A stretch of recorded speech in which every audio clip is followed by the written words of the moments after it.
Hey there, it's John from betterenglish.ca, and I'm starting a new series here of videos. I think it's going to be two or three videos. We'll find out as it goes along.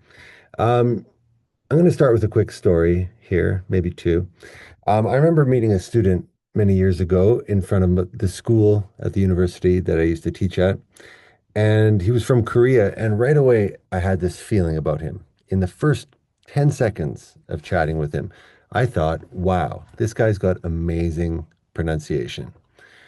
And then I listened to him a little bit more, and I realized that actually he had quite a few pronunciation errors in his speech. He had a lot of the classic Korean challenges with L and R and V and B. And anyway, so I was confused. I was like, how can I have these two feelings in my mind? On the one hand, I just felt like, wow, this guy's pronunciation is awesome.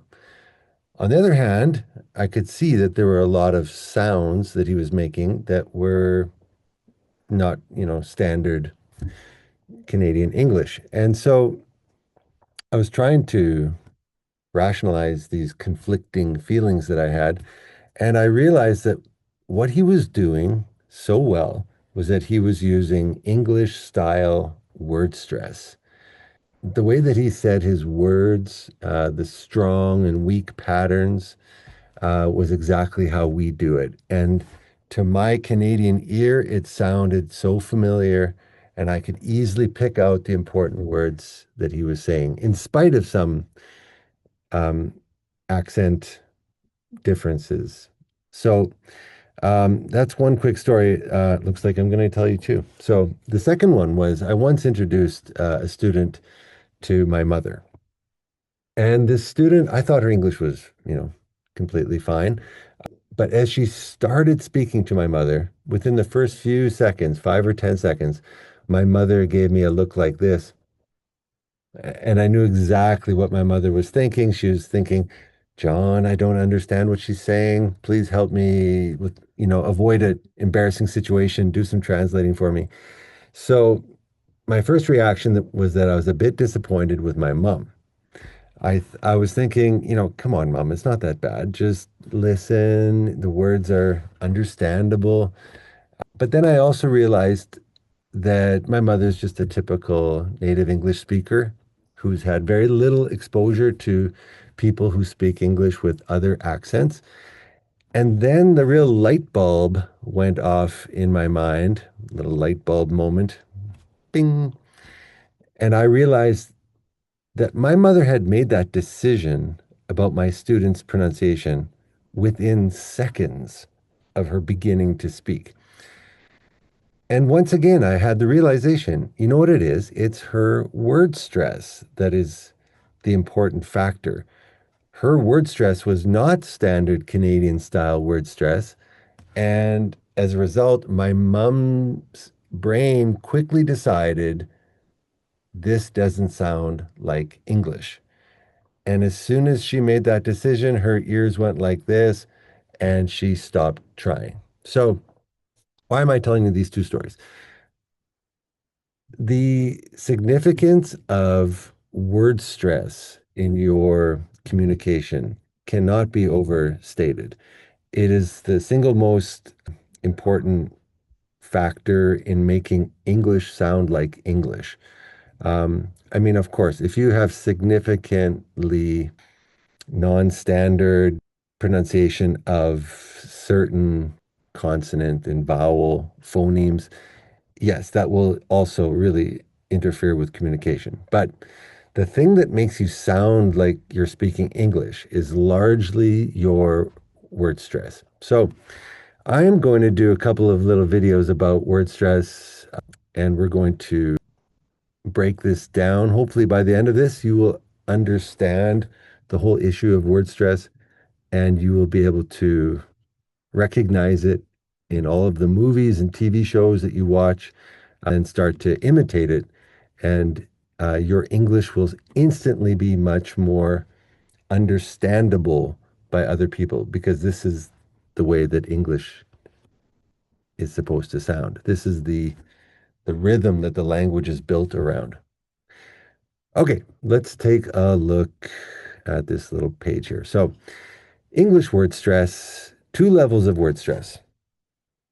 The first level of word stress is syllable level word stress, or at least that's what I'm going to call it. So, the definition of syllable that I'm going to use is one unit of sound that includes one vowel sound. I'm not 100% sure that this is everyone's definition of syllable, but it's what I'm going to use. So if we do some examples here, the word syllable itself has three syllables. If you look at it, we have si, there's a vowel sound, si, la, there's our second vowel sound, come on, la, and then bull, there's a vowel in there. So si, la, bull, that's three syllables. Another example would be orientation.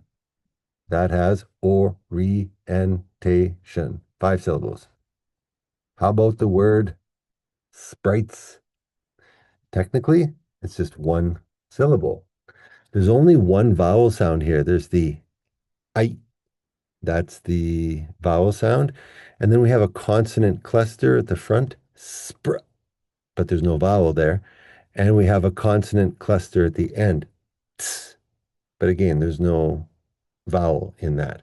So there's only one syllable here because there's only one vowel sound. With that definition, if we look at what we're talking about when we say syllable level word stress, we're talking about, I like this difference right here. Okay, we have this word in its verb form and in its noun form. And it's an interesting word because the word stress changes between the two forms. So we can really see what the syllable word stress looks like in action. So for the verb, we stress the second syllable. We say record, record. Whereas in the noun form, we stress the first syllable. So we say record, record. So that's quite a significant difference that you can hear the word stress in. We have the verb record and the noun record. So this is what we're going to talk about in this video, but I'll give you a preview of what's coming in the next video. Sentence level word stress. So what is sentence level word stress? For sentence level word stress, if I give you an example here, this is the sound of English. We stress this word, we stress this word, and we stress this word. And actually, we only stress the first syllable because that comes back to syllable level word stress, right? So we only stress the first syllable. This is the sound of English. This is the sound of English. That's sentence level word stress. So first, we'll learn about syllable level word stress. We'll talk about how to stress a syllable, and there's a lot to learn about that really will reveal some of the underlying features of English pronunciation. And then once we have that under our belts, we will move on to the idea of sentence level word stress. Okay. So let's get down to work with syllable level word stress. Okay. As I mentioned, we already know what a syllable is. One unit of sound that includes a vowel sound. I'm going to make a table here. Watch, it's going to come right away. Here we go. Bam. There it is. Okay, we've got ourselves a table. On the left side, we have how to stress a syllable. And on the right side, how to unstress a syllable. So what are we doing when we're stressing a syllable? Well, we will say it longer, stronger, louder, clearer, higher in pitch, and with full vowel pronunciation. I'll explain that more later, but let's do an example here. Since I'm from Canada, let's take a look at that word. It has three syllables, ka, na, da. So we stress the first one here. Let's say it longer, Can, louder. Can, stronger. Clearer. Can, higher. Can. Higher, when I say pitch, I mean like, that's high, that's low. So can. It kind of has an arc to it. And with full vowel pronunciation, the pronunciation here should be ah. So can. Okay, that's the stress syllable. On the other hand, how do you unstress a syllable? Well, I'm pretty sure you can figure out on your own that we're going to mostly do the opposite. So instead of longer, we have shorter. Instead of stronger, we have weaker, quieter. Instead of clearer, do we want to have unclear or less clear? Yes, we actually want it to be less clear, which might seem strange, but we'll find out later why that's so important. So less clear, higher in pitch over here becomes lower in pitch. And then we have the really big one here. This is the most important thing that anybody can teach you about English pronunciation. Seriously, this is number one. Where are you? Right there. This is the most important thing to understand about English. If you really want to understand why the language sounds like it does, this is the factor. Super important point here. I'm all nervous. Unstressed vowels are usually pronounced as uh, that's it. That's the most important sound in English right there. Uh, this sound, you may not believe me yet, but you will. You will believe me later once I'm done telling you about this.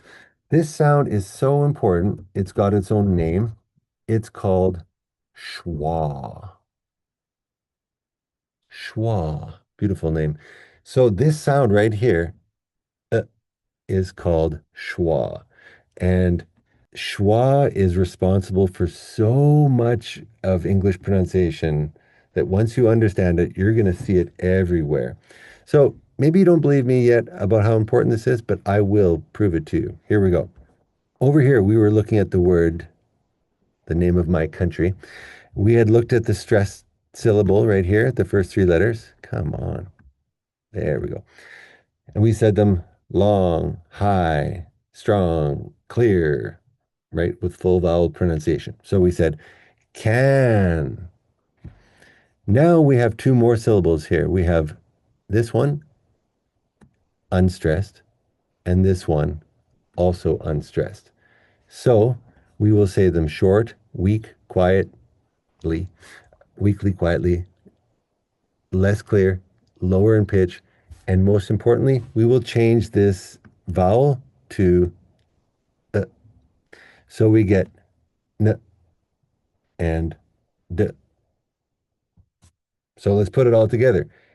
Canada, Canada, Canada. That's the correct pronunciation of my country. If you call it Canada, maybe it sounds like a very nice place, but that's not where I come from. I come from Canada. Okay, let's keep going. You may not believe me yet, but I will keep working on you. Here we go. What about this word? This word stresses the second syllable. So the first syllable, unstressed. So we say k, k. We have our little schwa right there at the beginning. K. Then we have our stressed syllable, need. High, strong, long, all of those things we talked about. Need. So put those two together. K, canade, canade. Then we have this syllable right here. Now it's unstressed, but do you notice that I said unstressed vowels are usually pronounced as schwa, but not always. This is one of the cases where we don't pronounce it as schwa. It's a small e.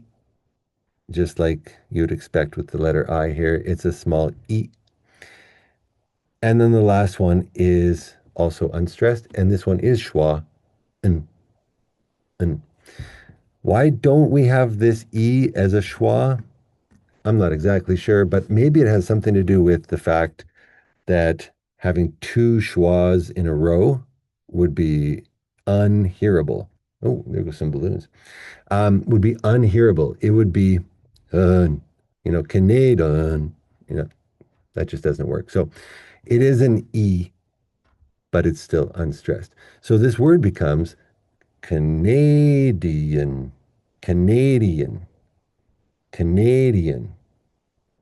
In contrast to this one, which was Canada. So we have Canada and Canadian. All right.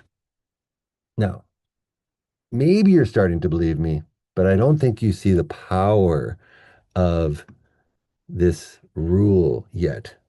You will. You will. It's coming. Let me show you a bunch of words. They're going to all of a sudden just pop up because time is just going to jump ahead. Bam. Okay. We've got a list here. Now, what's interesting about this list of words that I've given you here, these six, are that the first syllable in all of these words is unstressed. So let me just quickly mark the stresses for you.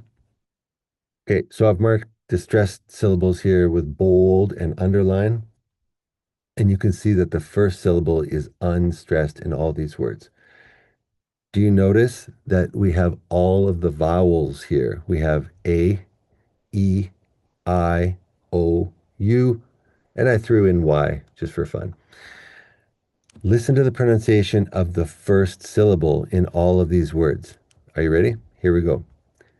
Saskatchewan, seditious, Silurian, society, superfluous, synonymous.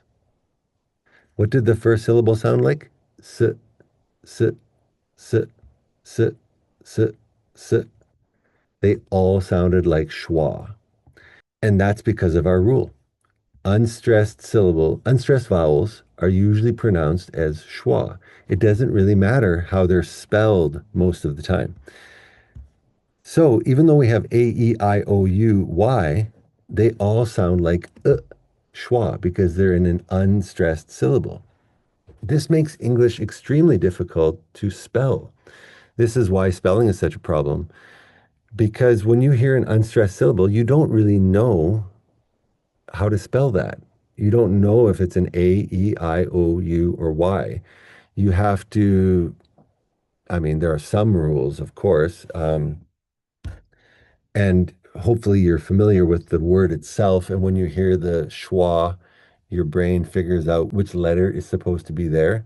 But there's a lot of cases where it's very difficult to know.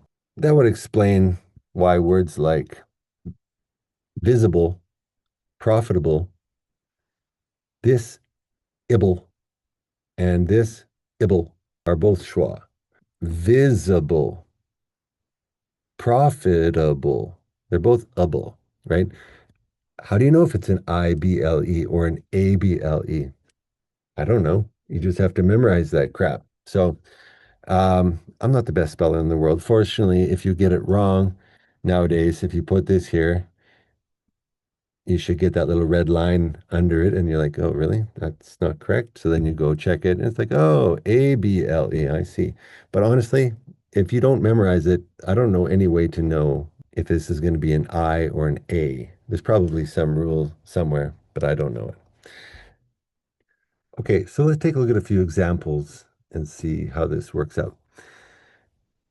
Firstly, you need to find out where the stress is. Sometimes you just need a dictionary to do that if you don't know the word. So let's take a look at my dictionary for this first word. Okay, here we go. You look at the pronunciation guide. This little apostrophe here tells you this is the primary stress. If it's at the top, it's the primary stress in the word. In this word, there's only one stress, so it's at the top. it tells you that this syllable right here is going to be the stress. So we know it's going to be adj. And then here's our schwa. And then they put a tiv, but I think you can pretty much think of it as almost indistinguishable from a schwa. What's the difference between tiv and tiv? They're so close. So we can consider this a schwa for our purposes. So we have adjective, adjective. Okay.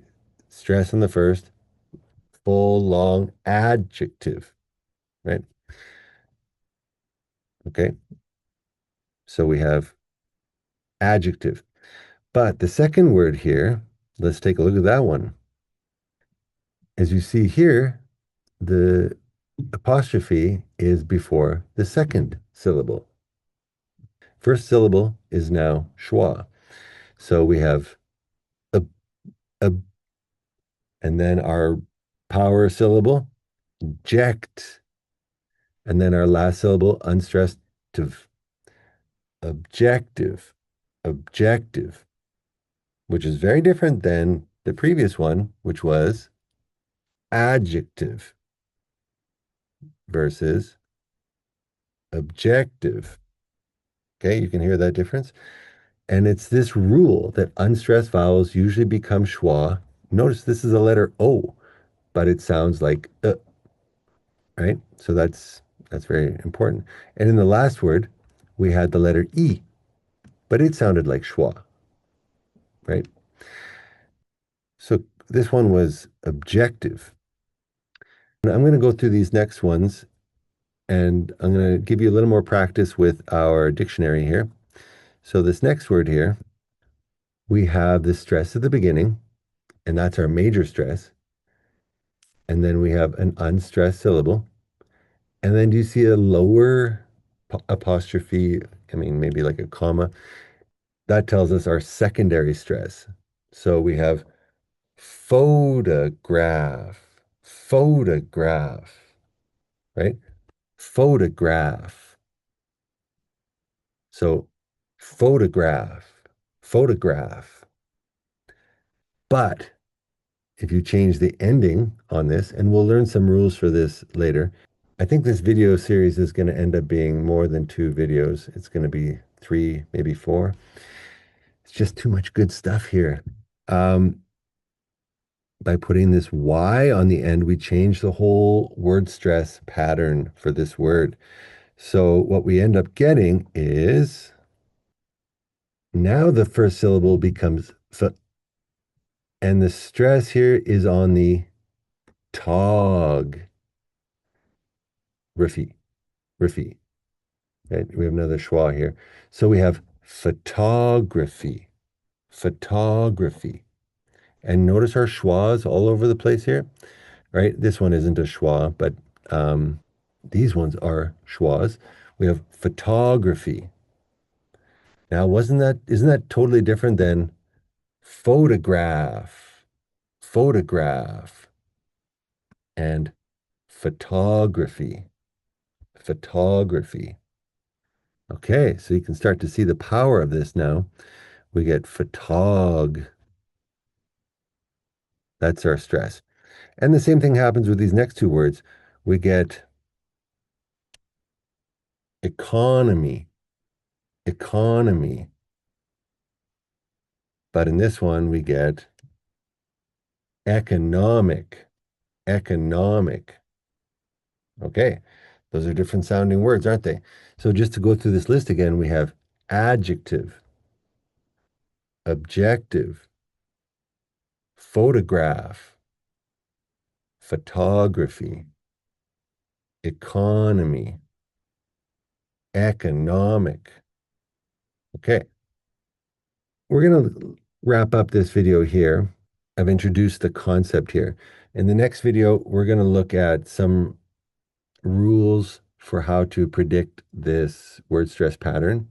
And we'll wrap up the part one of this unit. As I told you at the beginning, we have syllable level word stress. And then, so that's this video and the next video. And then after that, we'll probably have two more videos to talk about sentence level word stress. And then we'll put it all together and we'll look at a bunch of examples. Okay, well, thanks for joining me. And make sure to check out video number two. And my students keep telling me to say like and subscribe, share. So I'm going to say like and subscribe and share. I don't know if you need the hands for that, but I can't help myself. Okay, have a good one.